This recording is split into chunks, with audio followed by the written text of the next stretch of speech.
안녕하세요. 독서치유심리학자 김영하입니다. 여러분 환생 믿으세요? 나 다시 태어나면 이렇게 살 거야. 누구로 살고 싶다. 이런 말을 하는 건요. 지금 내 모습이 마음에 안 들어서 그런 경우가 참 많죠. 그런데 지금 내 삶이 정말 그렇게 가치가 없는 걸까요? 100만 번이나 살았던 고양이는 지금 내 삶이 더 중요하다고 이야기를 합니다.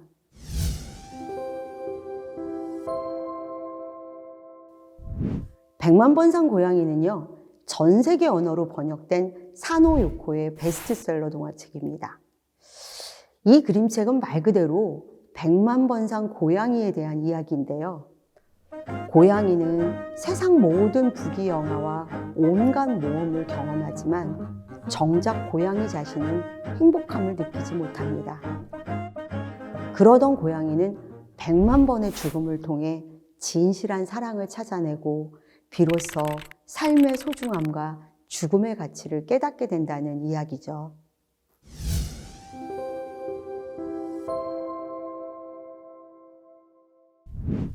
책 앞부분에요.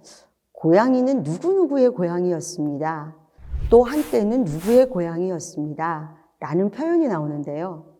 결국 자신의 정체성이나 가치를 잘 모르는 존재를 표현한 거죠. 사람들은 고양이를 사랑했지만 고양이는요, 100만 번이나 죽음을 맞이하면서도 단 한 번도 슬프거나 삶에 대한 미련을 갖지 않았습니다. 그야말로 죽는 것 따위는 아무렇지도 않게 된 거죠. 사실상 이 고양이는 살아있거나 죽은 상태, 즉 경계가 없는 상태를 의미한다고 저는 보았습니다. 자아초월 심리학자인 켄 윌버가 쓴 무경계를 읽어보면요.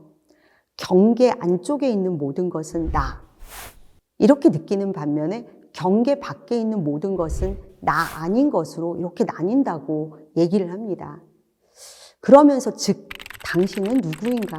라는 물음의 본질 던지죠. 당신은 어디에 경계를 설정했는가? 라는 의미로 파악할 수 있는데요. 이 주인공의 상태가 딱 이 상태인 거예요. 죽음과 삶. 나는 죽음 쪽인가? 삶 쪽인가? 어느 것이 또 더 가치가 있는지 이거를 전혀 모르는 상태 말이죠.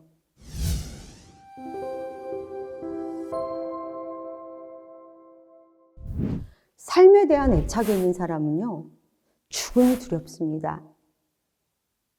이곳에 사랑하는 사람을 남겨두고 세상을 떠난다는 거. 정말 생각조차 하기 싫은 일이죠. 하지만 스스로 죽음을 선택하거나 세상과 단절되어 죽음을 맞이하는 거, 죽음에 아무런 가치를 담을 수 없는 상태. 그만큼 삶에 대한 애착이나 의지가 없다는 뜻이죠.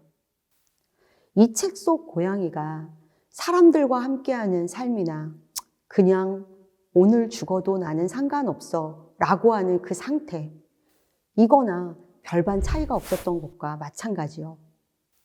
수없이 많은 삶을 반복했지만 결국 행복하지 못했던 것은요. 그리고 한 가지 주목할 건 고양이의 굉장히 시크하고 무료한 태도인데요. 왜 살고 있고 무엇을 위해 이 시간을 보내고 있는지 그걸 모른 채 정체성을 상실한 지금의 나의 표정은 아니었는지 이 고양이와 더불어서 작가가 질문을 하는 거라고 볼 수 있습니다.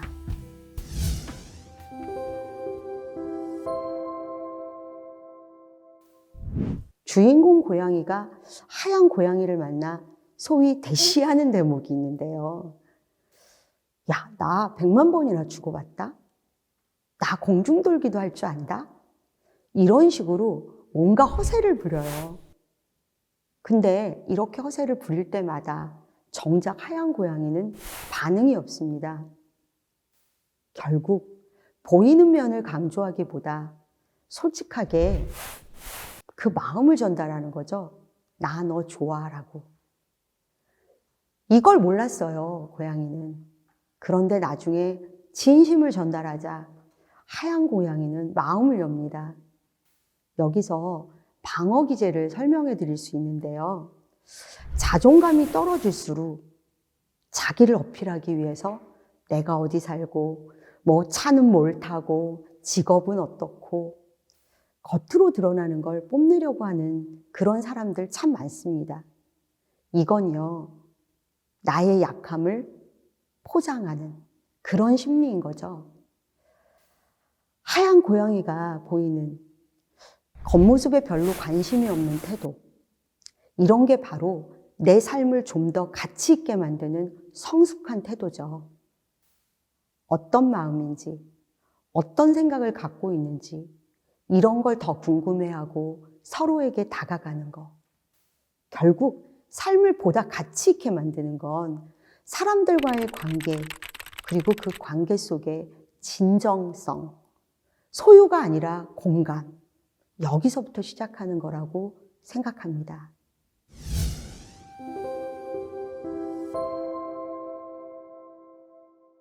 무엇보다 자존감을 높이라고 말씀드리고 싶어요.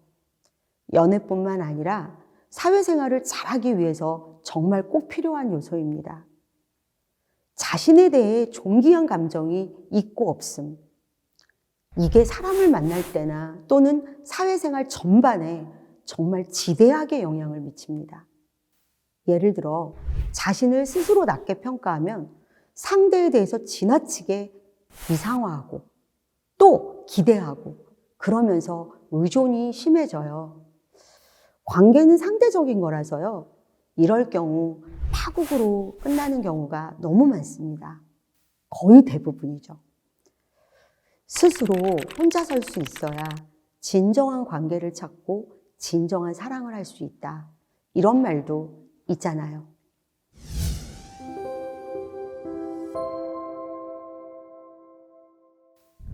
주인공 고양이는요, 하얀 고양이와 사랑에 빠진 후 단 한 번도 느껴보지 못한 타인과의 공감, 그리고 새끼를 낳고 키우며 나눈 사랑, 그리고 상대를 위한 배려, 이걸 알게 됩니다. 자기 자신보다 누군가를 사랑한다는 게 어떤 건지 정말 온몸으로 깨닫게 되는 거죠. 그리고 처음으로 죽음을 두려워하게 됩니다. 내가 죽는 것만큼 사랑하는 대상이 죽는 것도 두려워진 거죠. 진정한 관계는요, 이렇게 상대방뿐 아니라 내 자신을 사랑하게 하고 삶을 소중하게 여기게 만들어줍니다. 그렇게 아름다운 변화를 함께 즐기다 하얀 고양이가 먼저 세상을 떠난 뒤 진심으로 슬퍼하던 우리 주인공 고양이도 함께 삶을 마감하면서 이 그림책은 끝을 맺습니다. 이런 결말을 통해 아마도 작가는 어쩌면 지금 여러분 앞에 있는 사람이 100만 번 만에 찾아온 사람들일지도 모른다고 얘기하는 게 아닐까요? 100만 번 만에 찾아온 인연이기에 더 충실하고 더 행복해야 한다고 말이죠.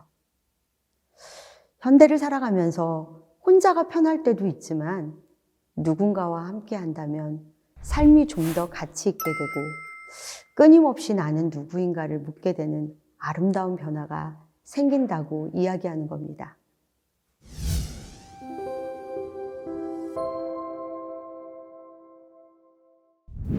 예전에 여러 번 상처로 인해서 결혼을 포기했던 30대 초반 여성과 이 책으로 작업을 했던 기억이 되게 많이 납니다. 그분은 이 그림책을 통해 동일시를 느끼고 마음을 치료하게 됐는데, 마찬가지로 사람과의 관계에 실패했거나 상처를 받은 분들이라면 이 책을 통해 객관성을 확보하고 좀 자기를 들여다볼 수 있는 계기를 가질 수 있으면 참 좋을 것 같습니다. 주인공을 보며 나도 할 수 있겠구나 하는 힘을 얻을 수도 있고요. 관계 맺기에 실패한 분들 다시 모두 행복해지셨으면 좋겠습니다.